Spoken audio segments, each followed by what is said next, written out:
Sr. Presidente, cumprimento naturalmente o Sr. Vice-Governador, Dr. Pedro Duarte Neves, e agradecemos a disponibilidade e a exposição que teve a oportunidade de fazer no início e que de alguma forma enquadra algumas questões e que temos vindo a discutir.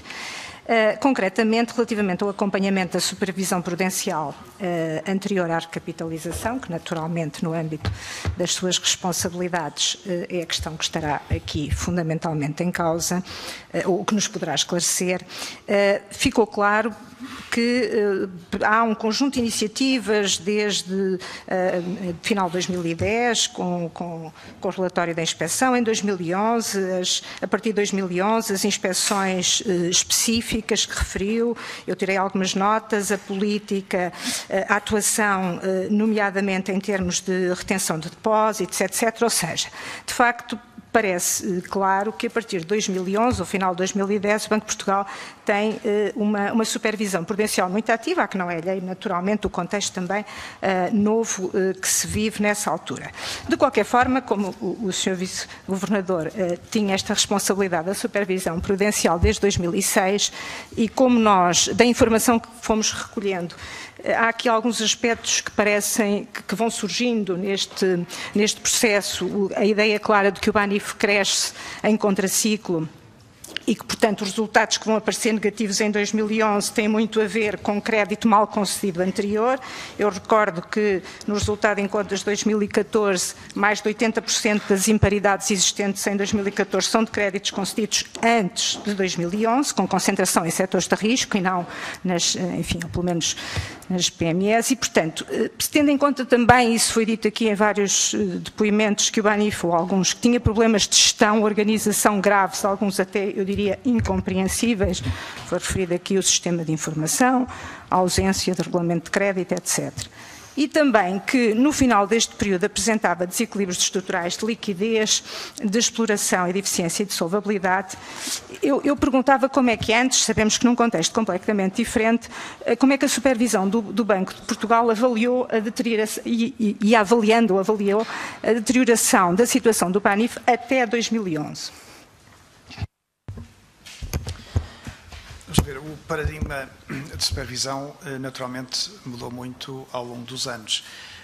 Diria que havia um paradigma de supervisão que não era o português, faço já a questão de dizer, mas havia um paradigma de supervisão ao longo, que era anterior à crise financeira, que era um paradigma basicamente de autorregulação. Em Portugal isso de facto nunca aconteceu, porque houve sempre inspeções temáticas a bancos. E, portanto, a inspeção normal do Banco de Portugal fez, naturalmente, por reportes, enfim, reportes prudenciais e por inspeções no terreno ao BANIF. E, portanto, foi isso que aconteceu ao longo dos anos. Agora, com a crise financeira, e estamos em 2008, portanto, com a crise financeira e estamos em 2008, há duas preocupações muito importantes que emergem, e é daí que vêm as prioridades de supervisão, que é a questão do capital. Portanto, o capital, tipicamente havia os rácios de solvabilidade, mas não havia limites para os rácios de qualidade com maior capacidade de absorção de perdas, e, portanto, o desafio para o sistema bancário português foi um aumento dos capitais de melhor qualidade. Estamos a falar do Common Equity Tier 1, a partir dessa altura. O Banco de Portugal fez primeiro recomendações e depois determinações para aumentar os rácios de capital e, portanto, grande parte da supervisão a partir,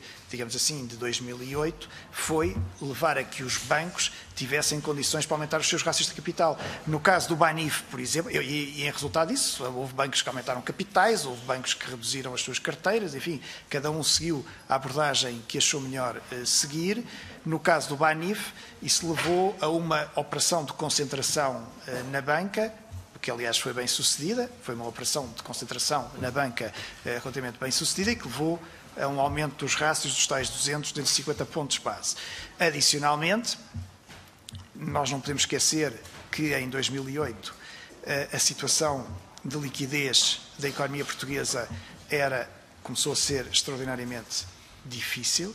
Só para lhe dar um número, que é um número esmagador, o rácio crédito-depósitos, ainda não é este o número esmagador, o rácio crédito-depósitos em 2008-2009 era 160%, ele convergiu gradualmente e sem sobressaltos para 100%, mas esse passar de 160 para 100 significava um gap, se eu em vez de dividir o crédito por depósitos fizer crédito menos depósitos, e estava uma diferença de qualquer coisa como 120 bilhões de euros, portanto era uma quantidade de financiamento que era feita pelo sistema bancário, que existia em 2008 e que com, digamos assim, as condições de não acesso aos mercados dos bancos portugueses, foi preciso convergir gradualmente dos 130 para hoje. Hoje é zero. Esse gap de crédito menos depósitos basicamente é zero. Portanto, as grandes prioridades, os grandes desafios para o sistema financeiro português nessa altura foi, primeiro, aumentarmos os rácios de melhor qualidade e assumir gradualmente, conseguir convergir gradualmente, que não houvesse sobressaltos de liquidez nas instituições bancárias. E o que é um facto é que, enfim, tirando os períodos manifestamente anteriores aos casos que nós conhecemos, do BES e do BANIF, nunca houve nenhum problema de liquidez num banco português, não é? Portanto, houve períodos de stress, mas nunca houve, digamos assim, problemas especiais. Portanto, as prioridades, portanto, vamos ver, a transição do modelo de reportes e de inspeções presenciais para uma abordagem, enfim, muito mais generalizada e aberta e que passa por várias dimensões, portanto, reforço dos rácios de capital, maior e muito forte acompanhamento da liquidez, que nas instituições bancárias portuguesas chegou a ser praticamente diário, em algumas delas, durante bastante tempo. Depois, revisões das qualidades de ativos, porque o que é importante é nós vermos que a recessão da economia portuguesa, manifestamente, criaria problemas nas carteiras de crédito, como veio a criar. Não é? E, portanto, o grande desafio da supervisão é assegurar que as perdas são registadas na carteira atempadamente, para não haver situações em que, de repente, falta não sei quanto, e, portanto, é um exercício contínuo de registro de imparidades. Finalmente, e isso também foi relativamente inovador, foi complementado este exercício de revisões de qualidade de ativos com exercícios prospectivos, com a apresentação de planos de capital e financiamento pelas instituições, que eram usadas como instrumento de supervisão microprudencial e como instrumento de estabilidade financeira macroprudencial. Portanto, a partir dos planos que eram apresentados pelas instituições, nós víamos de que forma é que estavam ou não estavam em condições de trazer crédito para a economia e se aquilo no conjunto fazia sentido em termos de evolução da economia portuguesa. Portanto, em termos gerais, esta é a evolução dos métodos de supervisão.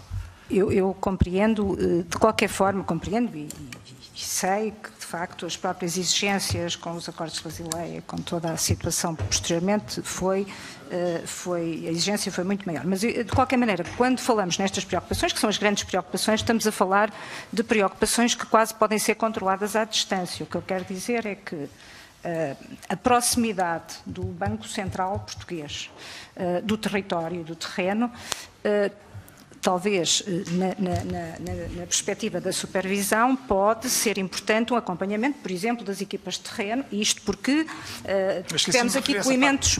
Esqueci-me de referir essa parte, de facto, sim. Tivemos aqui depoimentos que nos dizem que não havia sistema informático, que não havia regulamento de crédito. Outros, o doutor António Varela, o doutor Tomé, que, enfim, descreveu-nos a situação de liquidez, exploração e capital, não, enfim, e são com situações absolutamente desastrosas em termos da média. Portanto, se nos puder falar dessa...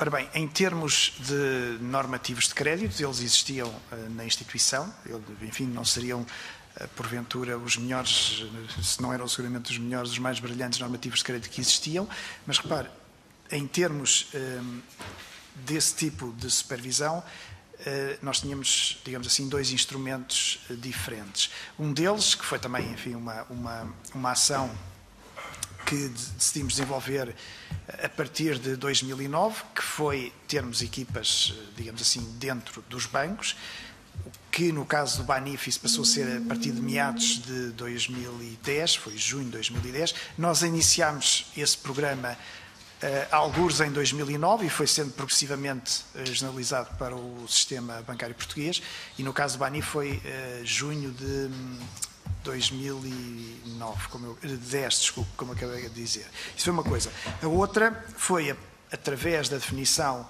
dos regulamentos, do regulamento do controle interno, que são as práticas que as instituições devem ter no seu funcionamento e que são responsabilidade do Conselho de Administração, que devem ter um parecer do órgão de fiscalização e devem ter também um parecer sobre os auditores externos. Ora bem, esses relatórios de controle interno são importantes para o Banco de Portugal, que, enfim, não está todos os dias, digamos assim, em cima do banco, ver aquilo que está a acontecer no terreno. Ora, os primeiros relatórios que nos chegaram, no caso do Banif, por exemplo, não foram identificadas deficiências para ir além. Foi a nossa própria ação que levou a fazer, digamos assim, exigências adicionais em termos, por exemplo, de controle do que se passava nas filiais, relatórios de auditoria interna, etc.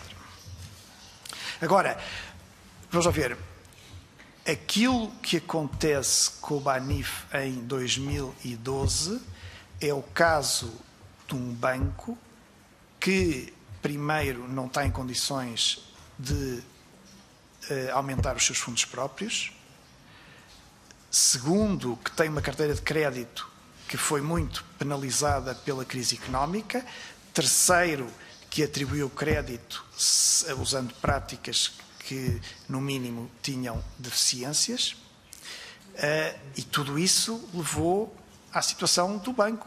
Aquilo que a supervisão tem que fazer, de facto, é identificar em cada momento de tempo se a carteira de ativos está bem avaliada ou se não está bem avaliada. E, nesse aspecto, o Banif foi extraordinariamente acompanhado em 2011 e 2012. Porque, quer dizer, antes da crise,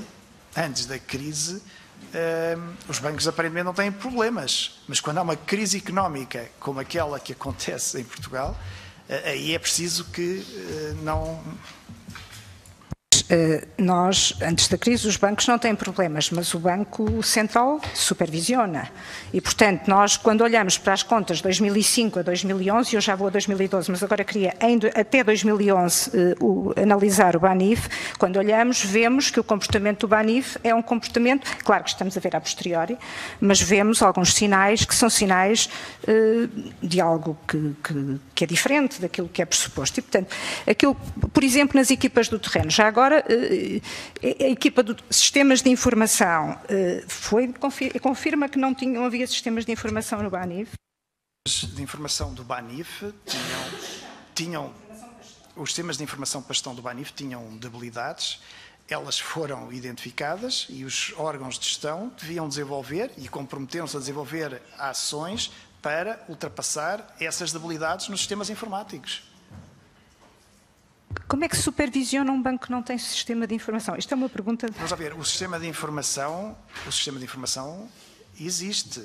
As nossas pessoas estavam no banco, tinham acesso aos sistemas informáticos. Agora, esses sistemas de informação tinham debilidades que, enfim, tanto quanto eu sei, não afetavam a atividade comercial do banco, mas, por exemplo, levavam a atrasos no reporte de informação ao Banco de Portugal, por exemplo, que a informação para a gestão não era a melhor possível. Mas repare, essas deficiências são identificadas nos procedimentos de controlo interno e as administrações comprometem-se a desenvolver... Mas uma deficiência no sistema de informação compromete a qualidade da informação. Estou a pensar, por exemplo, em termos de situação de créditos. Tinham informação ou não sobre os colaterais. Enfim, se o negócio é um negócio bancário, como é que... Penso que a supervisão não se preocupa só com o reporte, mas preocupa-se com a qualidade da informação e com a qualidade de informação relativa ao negócio. Portanto, e de resto, todos sabemos que não era assim há 20 anos em alguns bancos, não é? Portanto, crónico ou é normal? Não é normal. O BANIF tinha deficiências nos sistemas informáticos. Teve melhorias ao longo do tempo, mas tinha deficiências nos sistemas informáticos. Infelizmente, continuou a ter deficiências nos sistemas informáticos ao longo do tempo. Em 2015, continuava a ter deficiências nos sistemas informáticos.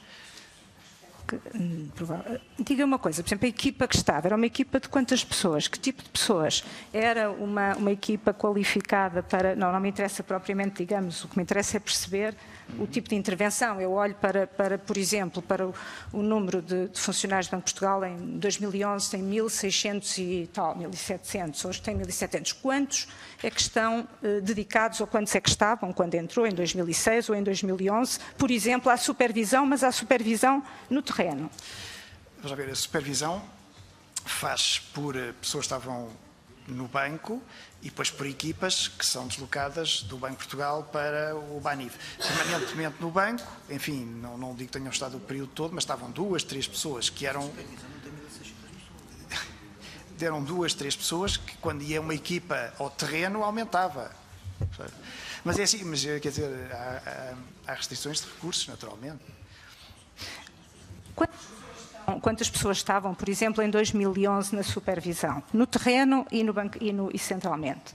No terreno estavam 2, no núcleo são quê? Umas 7, 8 pessoas, 6, 7, 8 pessoas.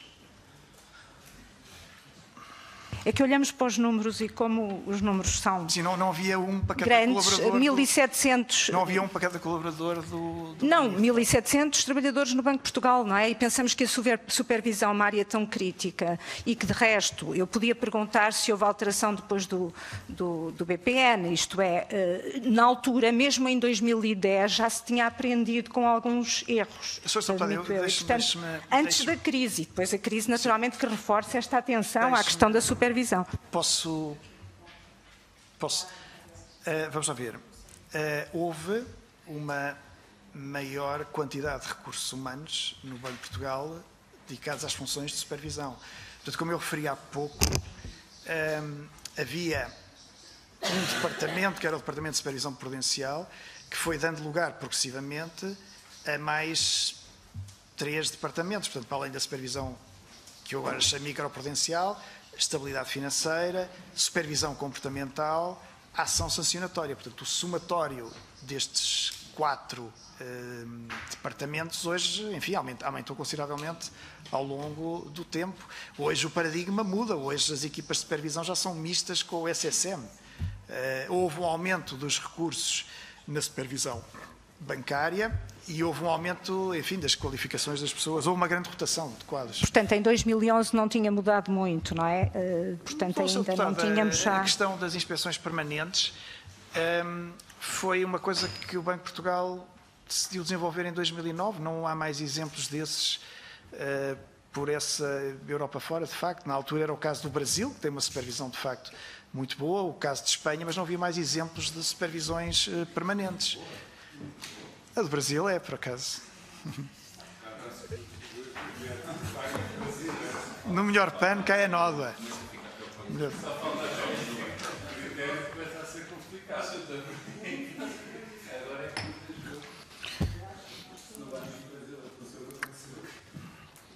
Esta questão, nós ainda ontem, Ernst & Young, por exemplo, fornecia desde 2008 relatórios semestrais sobre imparidades. Um relatório semestral sobre imparidades, ou diário ou trimestral, são números. Se não se avalia a qualidade daquilo que está lá transcrito, eu diria que praticamente estamos a tratar estatísticas e, portanto, é esta dificuldade que eu tenho de compreender a... Se há caso em que há imensas inspeções em termos de imparidade, é o caso do BANIF. E as imparidades têm que ser registadas na fase baixa do ciclo, não é? Antes não há imparidades, ou são imparidades reduzidas. Vamos a 2012 e temos, portanto, a questão de que o Banco de Portugal, no fundo, é uma ideia muito clara, que defende, não tem fundos próprios e, portanto, é recapitalizado. Claro que a recapitalização do banco só pode ser feita de acordo com a lei, precedida de uma rigorosa análise de viabilidade pelo Banco de Portugal, que foi feita, naturalmente, porque, de resto, eu penso que ninguém, como o Banco de Portugal, conhecia o BANIF, tendo em conta tudo aquilo que acabou por dizer. Muito obrigado, Sr. exemplar Deputado. desde Muito obrigado. E, portanto, em termos, naturalmente, de autoridades públicas. E, portanto, a questão que eu coloco é, portanto, o Banco de Portugal, baseado nos 3 aspectos que refere, mas que, de alguma forma, o parecer e a chancela é do Banco de Portugal. Portanto, o Banco de Portugal acredita na viabilidade do BANIF, pressuponho que acredita que as debilidades que, entretanto, foram detectadas em 2009 e 2010, que estavam em ultrapassado, e, portanto, a questão que eu gostava de colocar, e, portanto, primeiro, valida a viabilidade.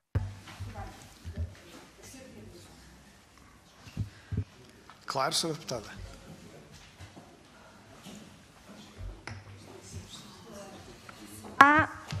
Havia também um risco sistémico, de resto, as próprias autoridades comunitárias tiveram, como o Ministro das Finanças, Vítor Gaspar, bastante, digamos, relutância em acreditar na viabilidade, e o Ministro Vítor Gaspar, quando recebe a carta a pedir a recapitalização, diz com caráter manifesta a sua surpresa e solicita uma série de esclarecimentos.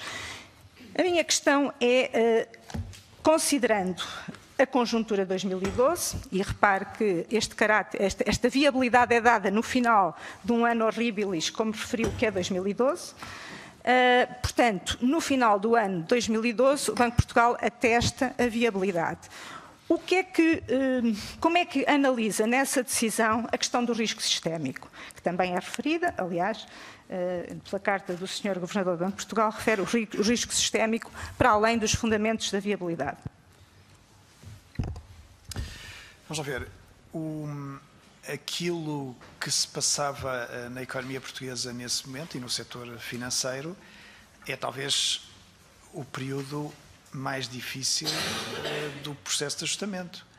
2012 é o ano em que a atividade cai 4%, e é um ano em que, manifestamente, estamos, digamos assim, no decurso de um processo de ajustamento em que há perturbações há ameaças em termos de estabilidade financeira, há dificuldade de financiamento, os bancos portugueses, pura e simplesmente, deixaram de se conseguir financiar internacionalmente, há os yields de dívida pública a subirem, há as recomendações europeias que levam a aumentos de fundos próprios e determinações de reforço de capital por causa disso, e, portanto, a situação era de uma grande dificuldade em termos de estabilidade financeira e, portanto, havia uma preocupação muito grande para preservar essa estabilidade financeira e, naturalmente, para preservar a confiança dos depositantes.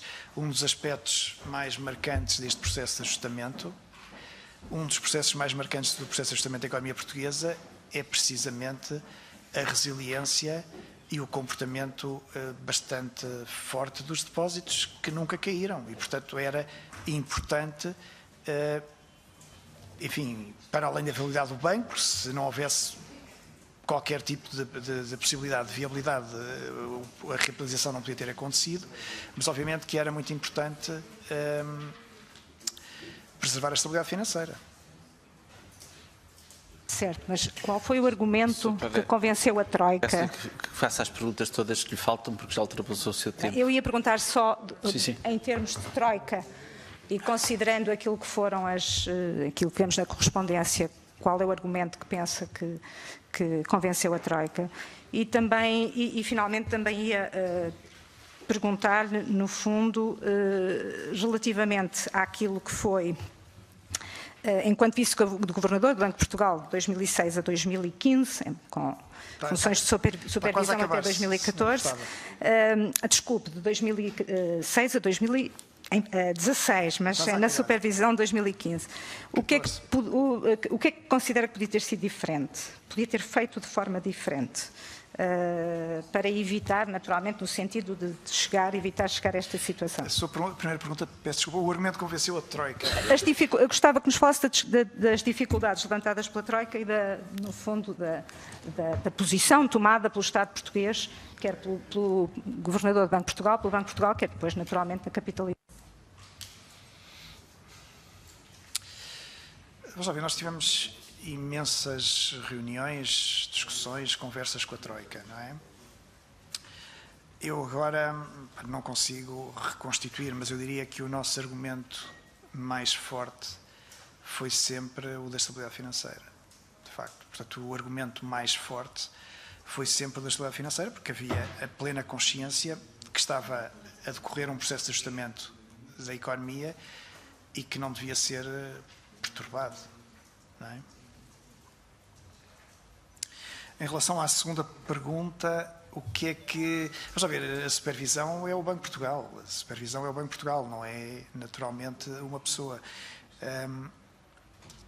Sei lá, podia ter feito seguramente muitas coisas melhor, mas tenho a consciência que as equipas de supervisão do Banco de Portugal foram bastante ágeis em ajustar-se aos diferentes desafios que foi a supervisão a nível europeu.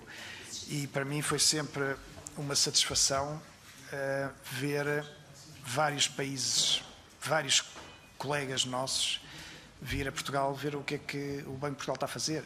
Está bem que tivemos que lidar com casos, enfim, mais difíceis e complicados, mas eu vi sempre um grande respeito internacional e, como disse, há muitas experiências que nós desenvolvemos e depois foram seguidas por outros parceiros internacionais.